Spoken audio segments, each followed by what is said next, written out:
welcome to episode 14 of Signal Boost.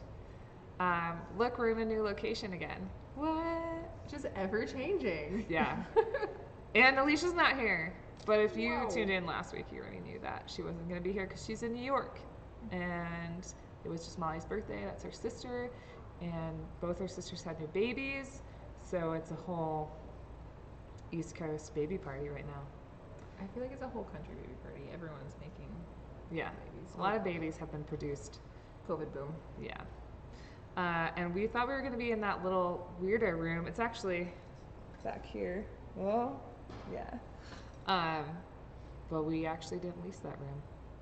Surprise. Wah, wah, wah. It's cool. So now we're just like out in the middle of the generator, which is kind of fun. And we, Disco and Lina set up a really cool lounge, and Lina's art is kind of all over the walls now. Whoa. Along with some other people's. You can only see mine in this section. Yeah. So it's more artsy. Yeah. And more available arts for all. So that's nice. Come hang out in the lounge. Yeah. And probably the acoustics are better too. So this is episode 14, and in today's episode we interviewed yarngurl, so we're gonna have that interview. And also we have my roommate, Ashwinn, Isengrim, because he is gonna do Religion Roundtable starting next weekend. So that's really cool. But first and foremost, I should probably introduce myself. Hey guys, I'm Sprocket. I'm the communications director here at The Generator, our artsy makerspace in downtown Reno. And this is my co-host today. I'm Lina Liz. I don't work here, but I make cool things in Reno. Local artist. She's making stuff right now. Never stop. Can't stop, won't stop. She's always making things whenever she's on the show. Should I stop that? Should I actually pay attention and talk to the camera instead of like just I mean, multitasking? What do you think, viewers? Do you like that Lina's making things live? I think it's pretty cool. I think we're okay with it. Alright, cool. If you're not okay with it, you can let us know in the chat. So the first thing we do every week is we do What's New With You? What's New With You? Where we just talk about what's new with us. And you can share what's new with you too. Tell us in the chat and we'll shout it out to everybody. Plus it'll like come up on the chat. And you could always hit us up by using the hashtag WNWY and let us know what's new with you, and we'll share it with the world. Oh my gosh, what's new with me this week? Summer vacation. Yeah. Just finished school. My daughter just graduated. Yeah, she should be making things. Yes. Yeah, so my kid is now officially a kindergartner, and then we did so much. We went to McKinley Art Park so many times this week. Mm-hmm. We went for Feed the Camel, which is the food truck on Wednesday. You gotta feed that. It's hump day, you gotta feed the camel. Which I think is the best food truck event. Yeah. Food truck Friday or whatever at Idlewild. It gets is crazy. A fucking nightmare. But Feed the Camel is the secret one. Yeah. It's under the Keystone Bridge. Yeah, it's really chill. It's actually pretty great, and there's a good selection. And Anarchy Burgers there. Hold the government, please. Whoa! Yeah. That's a new thing? Yeah. Well, they've been around for a minute, and Ian works at that truck. What's up? You should try them out. But I went to Tahoe Blue Barbecue or something, and they had a Philly cheesesteak that was dank. Mm-hmm. And then we went to the Riverside Farmers Market, which is now on Thursdays, and Thursday afternoons, and that was so nice. So it's just a lot of like doing fun stuff. And then today I went to the water park. It's been a lot. It's been super busy this week. Full summer vibes, yeah. And then I've just been gardening a lot too. Hence my little Sprocket on the Prairie, which I decided to just go for. It is adorable. Yeah. So a lot of running around town, doing all the summer things, feeling the summer vibes. Also highly recommend the water park. That was pretty great. The one in Sparks? Yeah. Wild Island. I sat in the lazy river and I went around twice. But my 1-year-old hates water, so that was rough. A lot of screaming. Yeah, that'll happen. But a lot of hot dads and hot moms too in bathing suits, so that's fun. Good adult times. That's my favorite. Hot dads. Hot moms. Like a really wide variety. It was nice. Yeah. What's up with you? A lot of less hot dads and moms. just finished, I just closed the art show, my first solo show. If any of you guys saw it at the Potentialist workshop, that was a great month. Thanks, Potentialist. Closed that out super successfully, and then Heck yeah. yeah, been on the go ever since.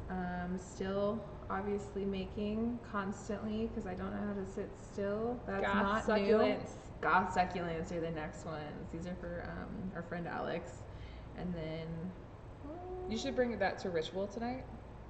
The 80s New Wave party is happening tonight at the Dead Ringer. at Dead Ringer, and you could go and be like, I have goth succulents. I am goth. And then all the goths will be like, I want that. And then we'll have so many orders. This is true. This is very true. I think other than that, just making, and I leave for Tampa for some work in the Gulf Tuesday. Heck yeah. Fun fact, Lina is originally from the South. Lina from South Carolina. If you didn't know, no, it's not Lena from Carolina. I feel like it's weird because I feel like both of us don't have heavy accents from where we're from. Mine's been coming out a little bit more lately. Been slipping out. Yeah, Today especially. it's just like happen. You know, it's when you're like not thinking about it, then it creeps. I feel like if either of us are tired or mad, Tired, angry, or intoxicated. every time. Oh, Virginia Street Brew House. Really is where Ritual is? Cool. Thank you for letting us know. Oh, yeah, thanks for that update, because normally it's at Dead Ringer, right? I don't know. I thought so. I don't But know. cool. Yeah. Thanks. It is New Wave. Swapping it up. Yeah. I haven't been there. Virginia Street Brew House ever. Really? Mm-hmm. I didn't say that. Cool. Well, that's what's new with us. Kind of a ramble. And we're going to go right into the Yarn Girl interview. Which I'm so excited about. And I forgot that we're like really tiny in the bottom because usually I have visual aids, but I didn't this week because it's been a challenge. I miss you, Alicia. Yeah. Oh, hold on. I'll bring us up big. Yeah, it's been so rough this week without Alicia, and we also had to move all of our stuff. And I tried so hard to be prepared and like look at the camera and figure out how to film everything because she's usually the person that films and edits. And of course, all the batteries were dead and the charger was at Alicia's house. And so we went to go interview Yarn Girl at the Riverside Farmers Market, and I thought I had everything ready. And then we go to interview and turn on the camera, and it's like battery's dead. And then I try all the other batteries, and they're also dead. So then I had to charge them. It was a whole thing. It was funny because like we went through the whole ringer of getting set up, and Yarn Girl went through all this traffic to get there, and then as soon as we're completely like, all right, we're gonna do this. Yeah. And the same basic vibe's been happening for all the editing and setting all this up for today. So it's just been like one of those weeks, you know. So we're gonna call you Murphy because you're the law. I don't know. I don't know about that reference. I mean, it makes sense, but I don't like it. That's all. I'm saying. I thought you were saying you didn't understand the reference. All right, we're gonna play. But you know what? We got the video done. Is basically what I'm saying. It's not very edited. I don't know. We'll see how it goes. Hopefully you like it. The content's really awesome, and also there's babies like making noise in the background because all of our kids were here. Yeah, and bringing us presents. So heavy on the disclaimer, everybody. We're just gonna go with this now, and it's really not that bad. All right, pulling it up. Oh, this is not what I want. Oh, See? sorry. See, every moment, this has to be a difficult thing. Yarn Girl interview. There it is. It was playing Eric Brooks. Which is also interesting. Ooh. Yeah. Why? That's another thing. This Sunday. Guys, Oh, that was today. That's tomorrow. it's tomorrow, yeah. We're gonna go. Okay. Weird. Oh, sorry. I'm trying to drag this over into the other screen so you guys can see it, and it's just super not working. Because that's how the vibe is today and this whole week. But this interview is worth waiting for. It is. Jesse and Alicia have been trying to get Yarn Girl on, and here she finally is. Oh my god, it's gonna play.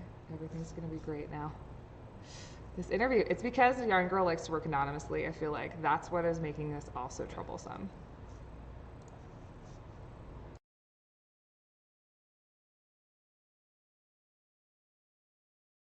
guys, we're here at the Textile Lab with yarngurl. And we actually were trying to record this yesterday at Riverside Farmers Market, but that didn't happen because the camera battery died. But now we're here, and it's nice because we're next to textile stuff. So it's pretty appropriate. Hey, thanks for being on the show. Thanks so much for having me. Okay, I have a lot of questions. So you work anonymously. What is the deal? Well, I guess it kind of started as the name to kind of encapsulate part of what I couldn't be in my current living situation. I have been living with my parents for a while, and they're definitely not into the like crazy artist activist stuff that I love so much. So this the name kind of became a retainer for part of me. And oh yeah. Yeah, it's been really neat. I've been getting more into parts work lately, actually. And that's kind of like identifying the different parts of you that show up at different times. And I realized, oh my gosh, like yarngurl is a very specific part of my personality. Yeah, yeah. Cool. I love that. I feel like that a lot too. Yeah, that I have like a lot of different alter egos, but they all are part of me or whatever. Maybe they're not even alter egos. They're just like part of the ego. Yeah. Ego part. Yeah. Same. Yeah.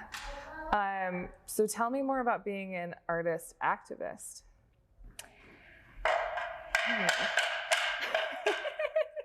Sir, thank you. Thank you. Thank you. We're just receiving things from the baby. It's true. It happens. Yes. Yeah, I don't know. I'm a white person living in a rural area, and I have the time and capacity to be speaking about things right now, so I feel like that's part of my responsibility. Mm-hmm. Hell yeah. Have you ever been caught? I've definitely had people be like, what are you doing while I'm installing? But I haven't had anyone so far seem very upset. Sorry if anyone watching this, I've yarn bombed you and it was not kosher. My bad. Can you maybe tell us more about how you are an artist activist? I guess mostly, oh, hello. I guess for the last couple years, it's mostly been in the form of using my platform as yarngurl to, I guess the BLM piece that I did at the museum is probably the biggest example of that. And I guess a lot of what I do is just try to start a conversation in a non-judgmental space, because specifically with a museum, I feel like they are also a group that has a platform, and you know, there's opportunity with that privilege. And they chose not to exercise it. Yeah, and I just thought that was super interesting as someone who like I ended up going to school and getting a degree in museum studies. I think in large part because I grew up going to all of the events at the museum here in town. So it's been very interesting to kind of grow up and realize how pointed their focus is. Do you want to talk about, for those that don't know, what yarn bombing is and what happened with your piece at the museum? Yeah, so I guess yarn bombing is crochet or knit graffiti. I personally love it so much because it's essentially harmless. Yes, I am. Yeah, exactly. It can be cut down if people don't like it, and it often is. What happened to the museum piece, it was up for, I think, less than a week. I think it was like 4 days, and then someone let me know that it had these huge holes in it. They're like, I don't know if someone was trying to climb on it or what happened, but so it was definitely cut. Yeah, when we got it back, I'm like, those lines are too clean. I think someone took a knife to that piece.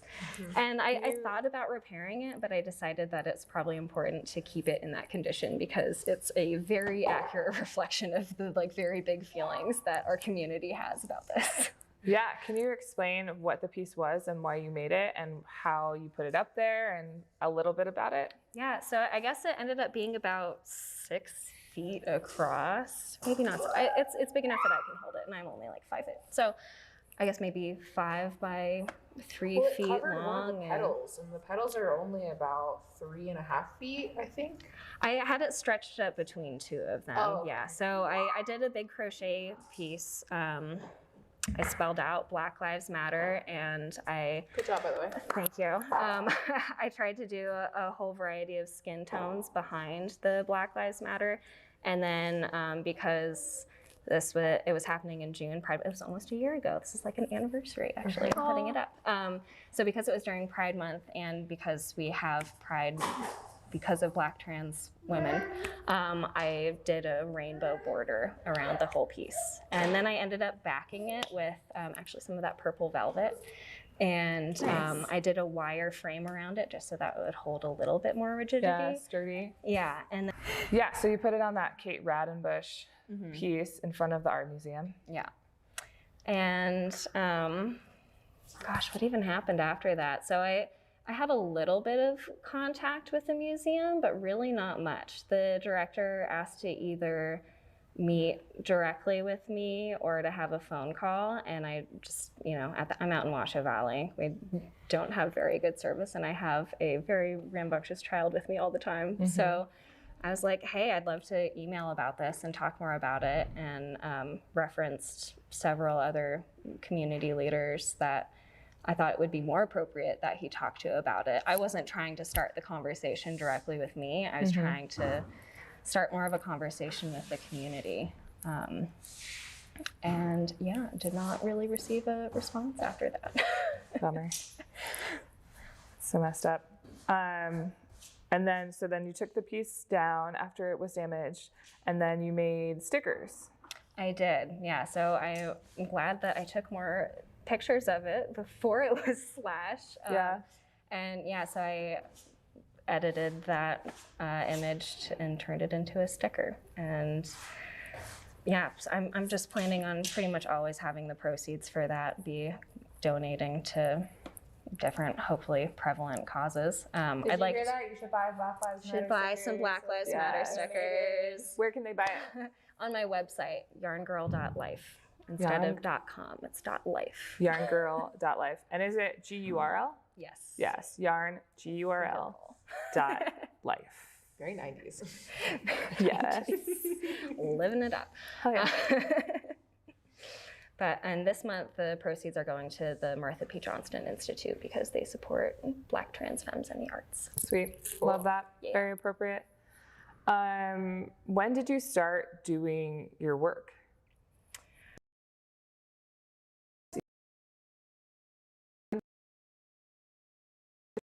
Realized or let out the persona of this yarn person. So I started crocheting when I was 4 years old. That was the first fiber art that I was introduced to. I know, it was my kindergarten teacher. I went to the Mountain View Montessori. That's over on Zalezy Lane. And yeah, our kindergarten teacher taught the whole class how to crochet. And shout out to that teacher. I know, Good seriously. job. Cool. Wherever you are. I'm like, I need to go bring you some artwork. Thank you. Yeah.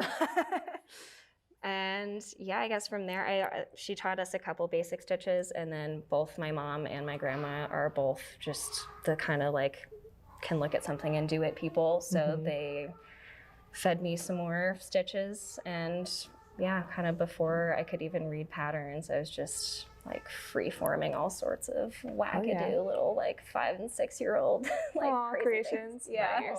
That's so awesome. And then I guess so it was my partner. He's the one who was like, "You're yarn girl," and he was spelling it with an I, and I was like, "No, I'm yarn girl." And that was about 3 years ago now, and Cool. yeah, it's been neat to just kind of have something that's separate from what I normally include as the rest of my identity.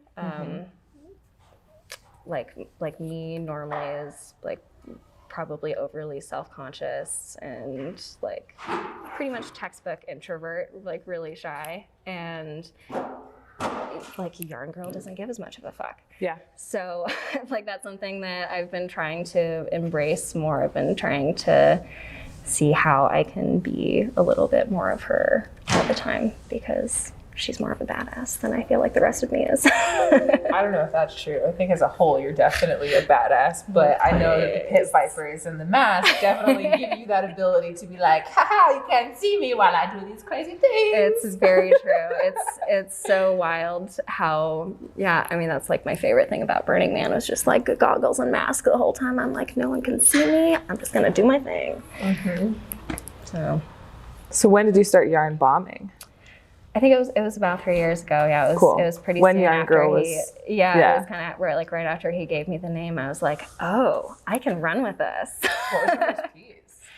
I think I did a couple different stop sign pieces first. I think the first one that I did was actually on the corner of Mill and North Edison, where they're doing the sweep right now. I yarn bombed that stop sign, and then I think the next one was the hearts, also on a stop sign pole. I was just doing stop signs for a while. The only one of those that whole like first batch that's still up is the one that's outside the co-op. I did that makes big sense. Rainbow one. Nice. Yeah. So if you're going to the Great Basin Co-op, you see the yarn bomb, it's yarngurl. Or if you see the boats anywhere. Yeah, I decided to leave quite a few of those up. I was like, this is going to remain to be relevant for the coming years. I think it's something we all need to keep thinking about. Yeah, I like that no one has taken a lot of them down. There's one across from Blush and Bone on Tahoe Street that still lives. And I saw one the other day. I feel like around the corner from here. Nice. Yeah, there's one over on Second right in front of the school. One of the social studies teachers there was like, hey, I know a light pole that you could... Nice. Yeah. And when you do it, do you primarily like stitch around, or do you ever use a staple gun? So for a lot of those vote ones that are still up, it was a staple gun. Cool. And because people do love to just take the stuff down, I brought a ladder with me around town that day. Nice. Yeah. It's like I had a ratchet strap to my car, and then I would take it off and ratchet strap it around the pole and then climb up to the top and just get as high up as I could. So those are the ones that are still surviving, or the ones that are way the fuck up there. Hell yeah. So if you're walking around Reno, make sure to look up, basically, which you should do anyway. Yeah, It's very true. a lot of good art high up. That's so cool. So what's your favorite piece that you've ever done? I think probably I did 35 eyeballs for my dude's 35th birthday up in Truckee. In the tree, the eyeball tree? No, it was just on a fence. Cool. And that one's been pretty fun to see. I think most of the eyeballs are gone at this point, but that was love that. really cool for a while. So like just driving by, and then there's just like so many eyeballs all of a sudden. Would you ever consider doing like a yarn bombing class where you could like teach everybody how to make a quick crochet project and then all go out together and just bomb a certain thing as a crew? I think that'd be super cool. Yes. Because once you're in a crowd, people are like, there's an official thing happening. Yeah. And then you're like, yes, we have a permit. Yeah. And we are doing, I literally will like wear one of our high-vis vests and like have a clipboard, and I'll be like, okay, we're going to put this here. Yes. And everyone will be like, wow, there's an installation happening. The way to go is just act like you're supposed to be there. Yeah. 100%. That would be just so cool. I love the idea of like, when we get to Audi, of you helping us facilitate something like that, so we could just start bombing all around Audi, and like, I love it. yeah, the Montessori school's right there. We just like start like, it's like all of a sudden there's all this art coming out, you know, like Heck we're just yeah. creating tons of art in the community. Love it. Yes. Do it, do it, do it, do it. The future is bright. Yes. Speaking of future, what's next for yarngurl? Oh, what am I working on right now? My brain is farting. I'm doing something right now. What am I doing? I don't know. You're doing a lot. Well, I guess the wisteria is going to be here for Art Town. Yes. So that's it's coming going up. It's going up now. Cool. And then it'll be up until we move out of here July 31st. It'll probably come down before the 31st, but Awesome. So that's probably the next thing, is that wisteria is going up. I would love to, if someone wants to have a more permanent home for the BLM piece, I think it's just super poignant to keep having that conversation. And a lot of people are really fussy about it because There are a lot of big feelings that come with it, but it'd be really neat to find some sort of place that can be a container to have that conversation, that like someone was so upset with this that they felt the need to smash it. It's just wild. Just get a lift aloft and put it on front of City Hall. I like that. There's some other artists I've been talking to that also want to be doing some renegade stuff with City Hall. So it's a vibe right now. Maybe we should put it at the Generator. We should definitely, I would be down to have it up for Art Town if you would like to. That'd be even though awesome. we're here temporarily, if you want to just put it high up with it nested in all these flowers. That sounds awesome. I mean, right now it's just been sitting in my studio for like a year. Yeah. So Yeah, I would I'd love love that. to just have it out in the community again. Cool. It's there's also another friend of mine that like helped facilitate a reactionary like Black Lives Matter art show with, it was like mostly people's signboards from like Was it Sierra Arts, wasn't it? yeah, and they were looking for a place for all of those too. Cool. And I was thinking it'd be really cool to do a show, but we're just not ready to do it yet, but Totally. soon. Heck yeah. Yeah, so dope. Needs to be done. Yeah. What other questions? So one thing we always ask is, what advice would you give an emerging artist? Like one that wants to get into yarn bombing. I'm being mommed. Yeah. Being less judgmental of yourself, I think, is huge. I feel like a lot of, especially creative people, we have really high expectations of ourselves, and Yeah. just especially if you're new at something, just keep trying. If it's something that you enjoy the process, try not to let the end result deter you, because it's always going to be evolving. And that's how you get better. Yep. Practice makes better. Yeah. You're not going to automatically be great at every single thing. That's just insane. Yeah. Yeah. Sucking at something is the first step of being kind of good at something. I know. I think about that all the time. But I heard that right before I was about to drive a company car for the first time. I was like, I cannot suck at this thing. Yeah. Jake the dog's advice is not I'm always like- perfect. I'm like, that goes for creative ventures, not driving company cars. Yeah. Don't. Not for like maybe safety Yeah. related things. Cool. Well, thanks so much for being on the show with us. I am so stoked that you came on, even though you want to be anonymous, and that's really rad that we've managed to work it out. I'm so grateful for you guys. Yeah. Thank you so much for entertaining my craziness. Hell yeah, anytime. And if people want to find out more about your work, how do they find you? Yarngurl on Instagram is probably the best way. That's where I'm most up to date. Cool. Second to that is my website. Sweet, and it's just on Instagram. It's just yarngurl, GURL. Yep. Cool. Follow, like, share, support. Cool. Sweet.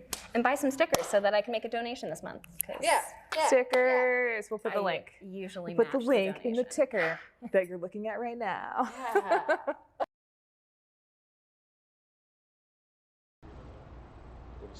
All right, everybody.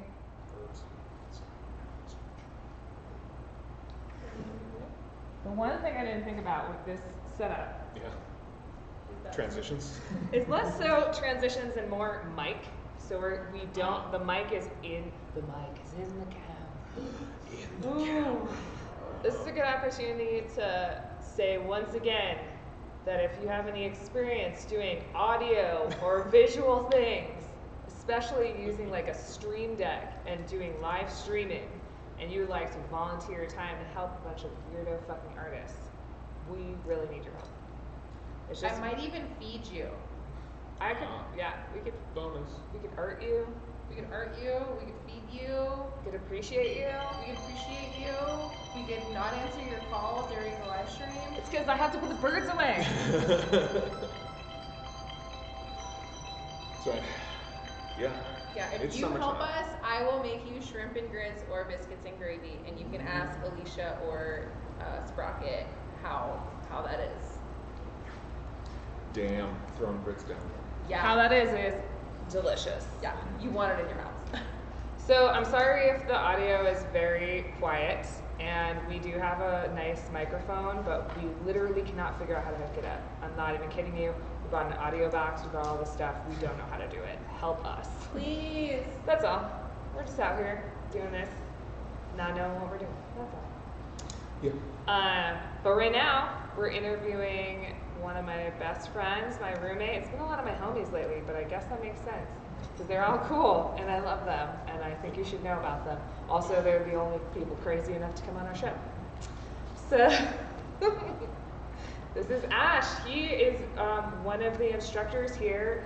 Not really instructing, more like facilitating a dialogue.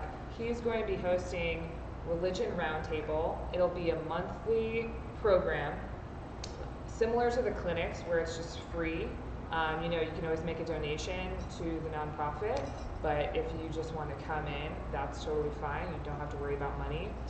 And offering up a space to talk about and discuss religion that's non-judgmental and just lets you ask questions and learn more. But we'll ask Ash more about it, but that's the premise. Yeah. Why religion? Why are we talking about that? Why are we going to do this roundtable? Who are you? What's going on? Yeah, I'm the bestie from back east. I moved out to Reno maybe like 2 years ago, and yeah, religion is a passion of mine. It's something I read about ever since I was a kid. I went to school for it. I'm a Unitarian Universalist minister, and yeah, there are some people that want to be presidents, and there are some people that want to be movie stars. I just want to be a monk on a mountaintop in a library alone. He does really want to be that. That's really, my niche in the world, and part of that is sitting down and facilitating conversations, like healthy conversations about religion. And as you probably noticed, most of the days you'll go on Facebook or Twitter, and people kind of put these big disclaimers and say no talking about politics or no talking about religion. And that's just because people get very grandstandy on those mediums. And I think one of the best ways to actually talk about religion and art is sitting around in a circle, at your local bar, not necessarily in the local library. Sometimes you need to hash these things out in front of people in front of you. And Religion Roundtable, I wouldn't really call it like non-denominational. It's not, a bunch of philosophers patting each other on the back. It's more multi-denominational, as in we want more people to come in of different religions to kind of express yourself. And this coming Sunday, the specific subject is art and religion. And after that will be like war and religion, LGBT issues and religion, things like that. So this time around it's art. And it's not this Sunday, it's next Sunday, right? Yeah, 2:30 to 3:30. Yep. 13th, 2:30, 3:30 at the gym.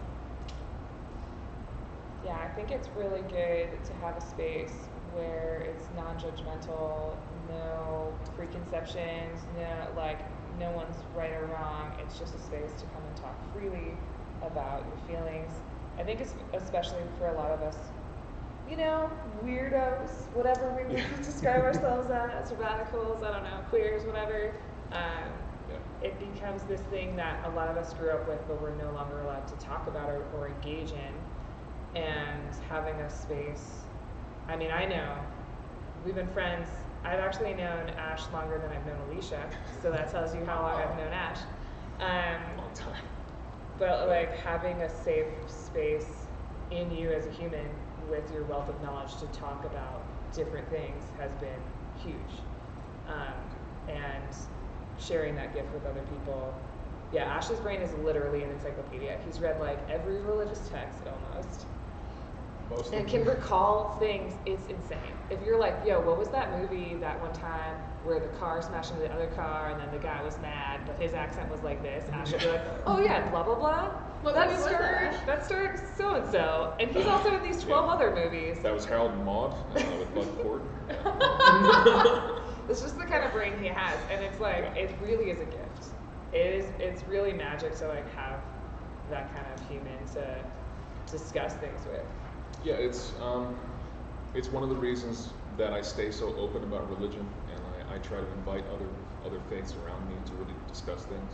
And that's context. It's every religion needs its own context, as in who said it and when, to who, in what language, why, those very, very basic contextual questions. So sitting in a library and absorbing all those contexts actually gives you a much better kind of grasp for human belief and human thought, and how this isn't some sort of flat out metaphysical statement. There are a lot of emotions that go with religion and philosophy. And one of those main things you can see the emotion coming out of a person is through art. So whether that's music, building a church, it could be, Tibetan tapestries that are about 5-story tall depicting the Buddha. They could be even Neolithic hand carvings.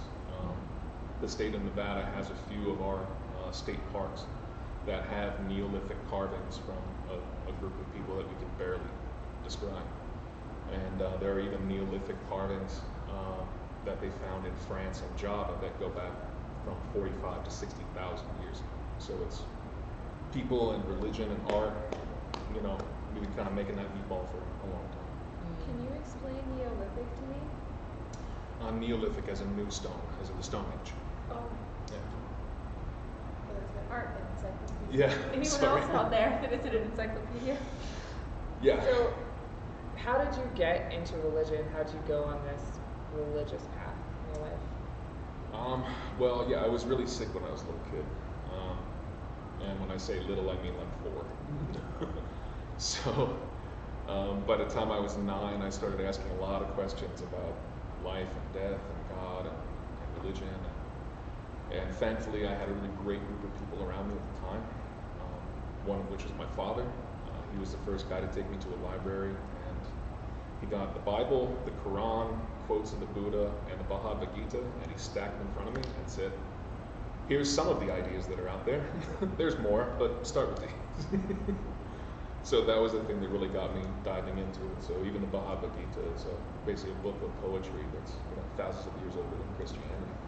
So just even diving into that really broadened my horizons as far as context and really just self-orientation, because that's really what it's about. It's where did I come from, where am I going, where am I at now? And faith can kind of give you that compass. What is your faith? Me, a little bit of everything. My church is a church of one. It's a church built upon healthy skepticism. I kind of find myself somewhere between an Islamic Sufi mystic and a Chinese Zen Buddhist martial artist. That's probably where my religion kind of hangs. Oh yeah, quite a hodgepodge there. Yeah, so it's not something that will build a church. My religion is not something that will truly build a system in order to necessitate tearing down. It is something of a particular perspective of other religions. So really like the Unitarian Universalist idea is to kind of make a United Nations of faith, so that different faiths can come together and communicate with one another. But it's not actually an evangelical move. I'm not expecting people to come to Religion Roundtable to change their religion or to change their mind. It's really just an affirmation and a sharing of what you have, what you know. And that's what I want to facilitate. Yeah. And you've done this roundtable before, right? Like you did it at Patagonia, because that's where Ash actually works at Patagonia. There's so many different sides. I mean, there's so like yarngurl was saying, there's so many sides to all of us. We're all multiple. Yeah. Yeah, we're all multifaceted. Yeah. So yeah, I taught this an art and religion course to some of the employees of Patagonia, and it had a great response. Started Religion Roundtable on the East Coast a few years ago. Had a couple episodes. Things kind of got scattered, but still, it's still a passion for me to talk about these subjects and to read about these subjects. Even just like a moniker to start with for art and religion is the repairs of Notre Dame Cathedral. About 2 years ago, there was a very serious fire at Notre Dame Cathedral, and they've been trying to rebuild it ever since. But the timbers that made the roof of the Notre Dame Cathedral, that forest doesn't exist anymore, and that type of tree really doesn't exist anymore. and the efforts that they are trying to find in order just like the scientific level of identifying the specific type of tree and where it might grow again, so they can rebuild a famous church. You know, that's just one particular part of theology that you can study for the rest of your life. And there are many, many different parts to it that are accessible. Do you have an end goal with Roundtable? Do you primarily want to educate? Do you want to change anyone's life? Do you want, what's your big goal with this? Oh, again, it's orientation. I want people to come away from Religion Roundtable with a broader vocabulary, but also a more open heart, so that when you cross the street and you see a person with a turban on, you know whether they are a Sikh or a Muslim. You know that this person is not just expressing their culture, but they're expressing something that's deep in their heart. So it's, I hope that when you bump into other people of different religions, that it's not so strange and so jarring anymore, that it's actually, you have some sort of compass point where you can stay oriented and communicate those. So that's the main thing I like. How do you start those conversations with people that are pretty closed-minded, that you want to be open-minded? Ask questions, because people who are very, very entrenched in their religious beliefs are actually very, very passionate about it. And one of the main reasons their doors are closed and it's very exclusive is because they feel they cannot share this thing with other people. So when I meet a person who is a completely different religion from mine, never heard of it before, or it seems to be a specific subsection of a bigger religion that I've never heard of before, I just start asking questions. It's, what's your faith? What's it called? What does your book mean? You know, like, just because as soon as you engage them on that level, they would love to talk to you. Suddenly all this information starts coming out of their head. And sometimes it is in line with other religions that you've heard of, and sometimes it's completely unique. So that's the first step to have an open heart, is to be inquisitive. Have you ever changed anyone's mind on their faith or religion? Yes, but in a very, very basic way. I met a guy on the street, this is in West Philadelphia. And West Philly. yeah, West Philly. We had never met each other before that day, didn't see each other again after that day. And it was one of those things where you're waiting in line at a bodega, waiting for food, in a very bulletproof building. And you just strike up a question or strike up a conversation with a random person in line, start chuckling. And then we started talking about religion, and I started talking about the difference between atheism and agnosticism. And he got really, really quiet. And I was like, oh, do you not like talking about atheism, or you're a Baptist or something? And he's like, no, I thought I was an atheist. It turns out I'm actually an agnostic. Like, I thought I made all this shit up. I thought I was alone. You know, like he really didn't know. No one had ever really told him the difference between them. So sometimes just a very, very basic vocabulary delineation can help a person get oriented and really know where they are. So at first he thought he was an atheist who was fighting with his Christian family, but really he was an agnostic who didn't want to fight me. That's a big difference. It's a huge difference. Yeah. Yeah, I feel like at the end of the day, that's what you're all about, is connection, right? Connection to others, connection to yourself, and finding the pathways to like navigate and talk about your own faith and figure out, you know, I think so much of all of us, our faith is so entwined in, you know, our family and the, you know, bigger structures, you know, maybe it's like the church or, the, you know, or maybe it's like the temple that you grew up in or what, you know, whatever, like religion has just become so huge and a lot of times like way more wrapped in way different societal stuff than basic belief systems, and reassessing what actually calls to you and what connects to you and your own faith is like, that's a lot of work. Like it's hard to navigate, especially by yourself. And yeah, and it is such a heated thing. You feel like you can't really talk to people about it sometimes. So having a safe space to unwrap all of that, yeah, like take it all apart and figure it out with the help of others is a really big deal. So yeah, and it's, again, it's not just something that is a hobby of mine, it really is a passion of mine. So if you come up to me and you say, I worship the flying spaghetti monster, and I would love to talk about, magic horns. It's go right ahead. I would love to hear more about it. Yeah. Forgot that was Curse, So- curse. No, exactly.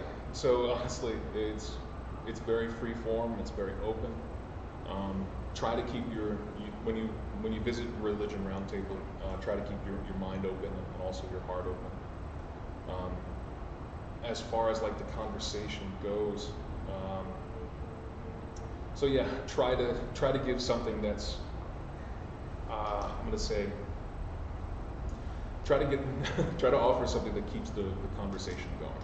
So if you stand up and say, well, those two parts of those two religions are kind of contradictory, that's constructive. That's something you can really work with. But if you just stand up and fold your arms and say, well, you're all heretics anyway, that's not actually a good conversation. That kind of ends the conversation.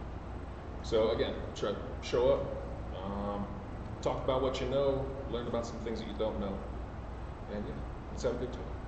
Yeah. It's also funny because the Mormons always, so Ash is also my roommate, and the Mormons always come to our house to talk to Ash, Yeah. and they sit and they have like really, really cool combos, and I've like never seen another human willing to talk to folks knocking on your door and have a cool combo about it.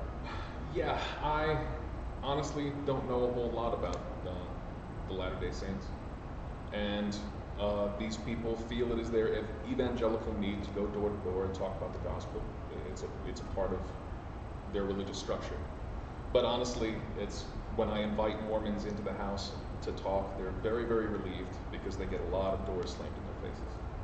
So no, I don't agree with everything about the Church of Latter-day Saints, but I do want to learn more. I want to learn more about where the Book of Revelations and the works of Joseph Smith really kind of blend together. So don't be afraid. Talk to people. Talk to people you never met before. Talk about faiths you never heard of before. Look at a new piece of religious art that you never looked at before. Try to stimulate the context part of your brain, and ultimately that Rubik's Cube will start making some colors and some shapes that you'll recognize. Yeah, I took Religion of China and Japan in college. Yeah. And Drew, we went to the same college. Yeah. We could get into this whole backstory, but it's a long one. We just didn't meet in college. We met in West Philadelphia, at House Park, whatever, connected by some other people. Yeah. But yeah, and I took a Buddhism and art class, and those two classes were some of the most influential. I would say those, and then my Marx, Nietzsche, Freud class, all three of those together really started shaping how I think about the world. And yeah, I think just listening to other opinions and other thoughts, and it's changes your life. It does, and even at Drew University, I took a course called Ethics of Just War, which is actually one of the subjects of Religion Roundtable. This is coming up in a few months. This is war and religion. And war and religion seem to, unfortunately, always be related. But it's in Ethics of Just War that I learned a lot. This is from Dr. Cole, who's a fantastic teacher. And basically, in the same thing in Religion Roundtable, I take a couple what's called rules of engagement, and there are different empires and countries throughout history who have set what's called the rules of engagement, as in the proper way to fight a war. And these rules have changed. A lot of these wars were actually won by guerrillas who decided to go against the rules of engagement or outside of the rules of engagement, and how those rules were associated with their society and also their religion. So just a quick example, the Romans, for them fighting, nobody was allowed to make war during the winter time. And when you think about the logistics of trying to fight someone in the Roman era, yeah, if it's sandals and swords and horses, you're not really going to be able to fight anybody, in the winter time in the Alps. Not available. And it just so happens that many of the wars were fought in the spring and the summer, and it just so happens that the planet Mars was very visible during these times, Mars being the god of war. So when the god of war is literally hanging in the sky watching you, take on the Vandals.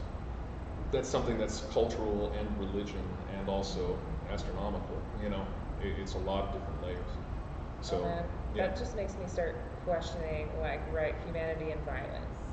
Yeah. Why, no matter how much we evolve, do we still have this violence? Like, we just need a violent expression. Like, what is that about? Yeah, which is like Express rage. the whole thing. Yeah, because the emotion of anger doesn't dissipate just because of your advancement. I mean, yeah, that's a whole other combo that I would love to debate in a round table or discuss in a round table. Exactly. One of the most misquoted Bible quotes is actually "Vengeance is mine," and that's "Vengeance is mine," saith the Lord. Many people kind of see it as like a "aha, now I have my revenge," type of statement. But really, what was going on was there was a war, and God was trying to tell His people, no, vengeance is mine.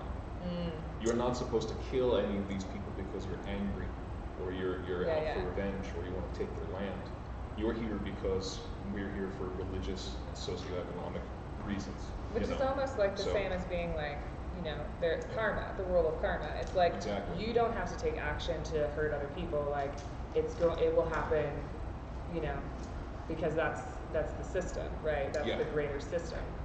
So what the quote really means is that things like vengeance and judgment is something that is exclusively for the hall of the gods. Yeah, reserved. And that vengeance and judgment should not be the predisposition for people to kill each other. Yeah.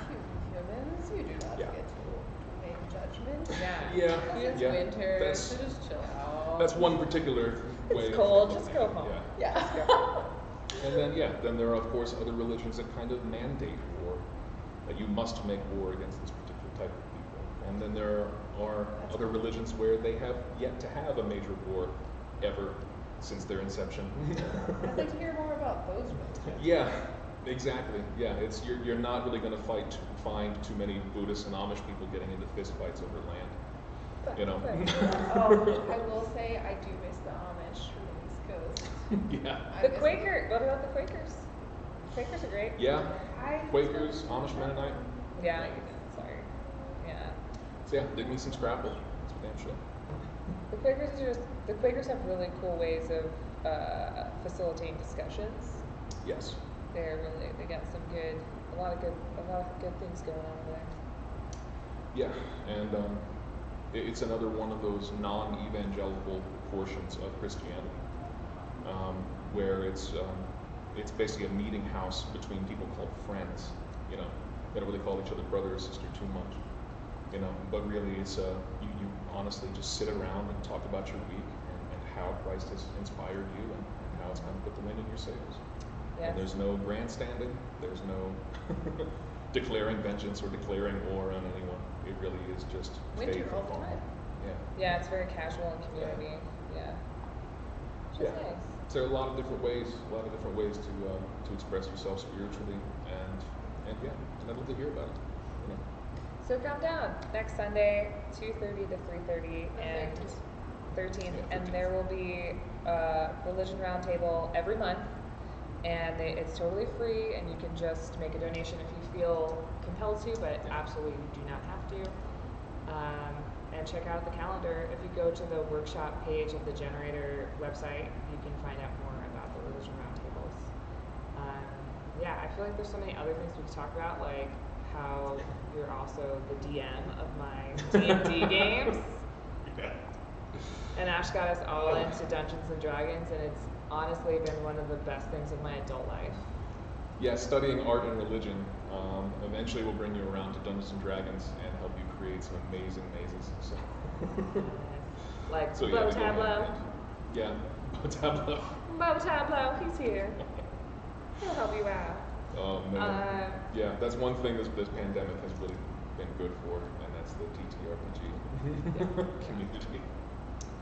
Yeah, we actually, we want to have Kay on the show too to talk about her art, which is like floral design, and also that she is a sword fighter, like a trained sword fighter and such. But she has D&D on Saturdays, so it's rough, We try and have all these cool nerds on the show. You got to do it around there. their nerd schedules. Nerd life. Yeah. Well, thanks so much for being here. I love you very much. You know, this is basically my brother. So. Yeah. I like your show, nerd. That was cool. That one time we watched the Mighty Boosh. God. Yep. Watching the Mighty Boosh, drinking booze out of a brown paper bag. Yeah. 40s and West Philly. That's right. That's where it all starts, you know? I just want Philly cheesesteak. Oh, real! I had a really good Philly cheesesteak this week from that Tahoe truck at Feed the Camel.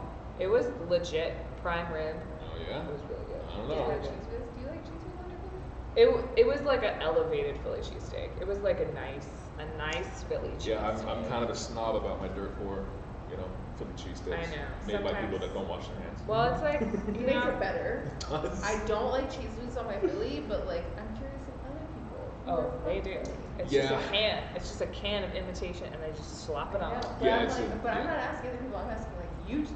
No. Oh. I want the fancy shit. Yeah, I want provolone on mine. A sharp provolone if I can. Yeah, Mhm. because I'm Irish, but I had real food when I started eating Italian food. So now I don't boil everything, and Yeah. sharp provolone on top of that. Yeah, really cheap cheesesteak. Nice. I did want to do a shout out because my dress is from my nana, Camille Zislin Gennaro. Yeah. Her family's from Sicily, so that brings it all around. Miss you, Nana. She lived to be 104. Oh wow. Damn. Yeah. Yeah, see, in times like these, like pandemic and stuff, I thought a lot about my grandmother Yeah. and how she survived Spanish flu. She survived World War II. She survived, civil rights movement. She survived a lot of things. And yeah, she died when she was about, 99 years old. Did she grow up in Ireland or America? I know she grew up in the United States.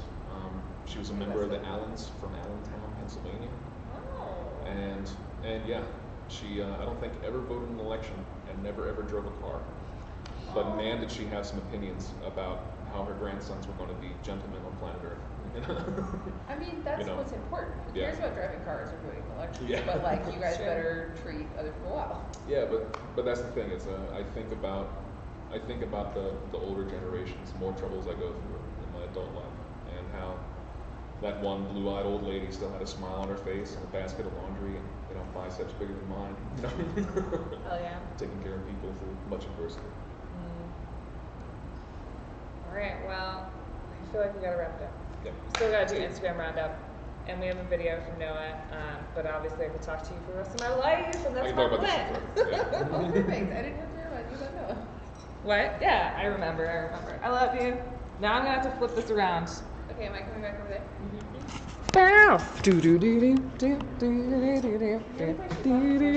We're gonna get a second camera, but for now, we're doing it this way. Makes it feel very live, right? Yeah. Yeah. Once again, Yeehaw! audio visual. Yeah. Thanks, Micah. Micah, I'm gonna I gotta play this video that Noah made first though. Thanks for being on it though. Noah just hit me up in Instagram to tell me that he recorded a video from Window Mine, which is a gallery. We've talked about it before. It's like a gallery that's in someone's garage that they just facilitate. It's really cool, and you have to like peek through the window. That's why it's called Window Mine, to see the gallery show. Have you been yet? I haven't. I just like follow on Instagram. But look, Noah went. Oh, we just came. Fool's Paradise, an art installation by John Knight at Window Mine. Okay. I'm gonna open the link and see what happens. Beautiful. Look at this.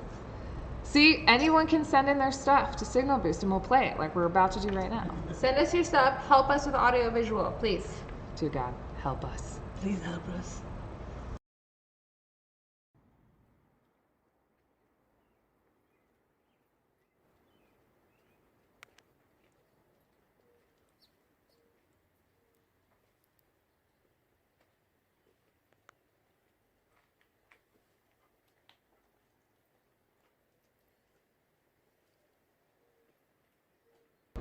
We'll just do commentary quietly in the background. It looks like they're building booths. Oh, we've got pews to a church here. Do you think that's what that is? It brings us right back around. It looks like a booth. Like they're gonna sit down to have dinner or breakfast. Let's see more. Let's see more. I love that it's in the garage. I really can't express that enough. Or maybe it's gonna be dioramas. No, I think it's a commentary on the plight of the houseless population in Reno. You know, that probably makes a lot more sense because these look like benches that you could sleep on, and they're not like the awesome benches that were just put in place that you cannot sleep on. So you got some sandal action. Oh, and there is a blanket over it. It's something we should be talking about is all the sweeps that just happened. Yeah. And there was And the some protests. There was a protest today. How's that? How's that going? What's going on? We should here, I'll bring this back over.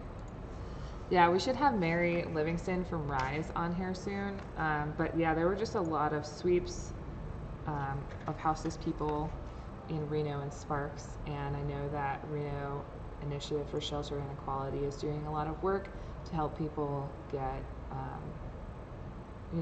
find shelter and get back on their feet, and also advocate for those that are living houseless lives. So if you ever thought about donating to Rise, you really should. They're doing a lot of work right now, and it's really tough. And there was a protest today by the Believe sign down across from the city. I think they've been doing it almost every day the past Yeah. week. Yeah, so if you don't already follow Rise on Instagram, you should, and then you can find out more info on how you can get involved and help with that movement. Bringing it somber for a moment. All right, Micah, we're ready for Instagram Roundup.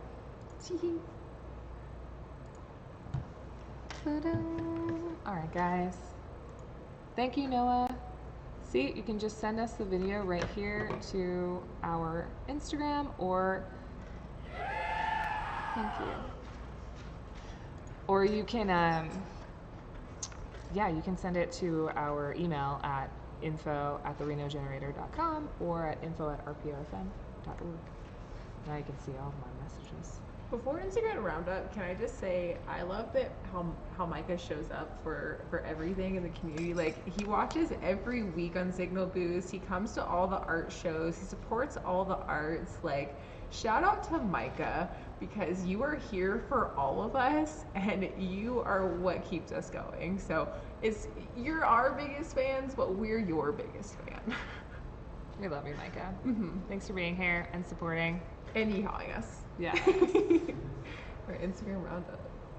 Instagram Roundup. Oh, what even time is it? Oh, it's 8:03. We're so late, y'all. Okay. Thanks for staying with us. We had a lot of good combos. Yeah. Holland Project. Hannah Eddy. She was on the show a few episodes ago. She's a muralist and an illustrator. She's new to town, right?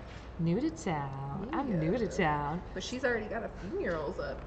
Yeah. Hot girl on the block. No, she's super awesome, and she's like very informed by skate culture and snowboard culture. Yeah, I feel a kindred spirit. She's from Maine, I believe.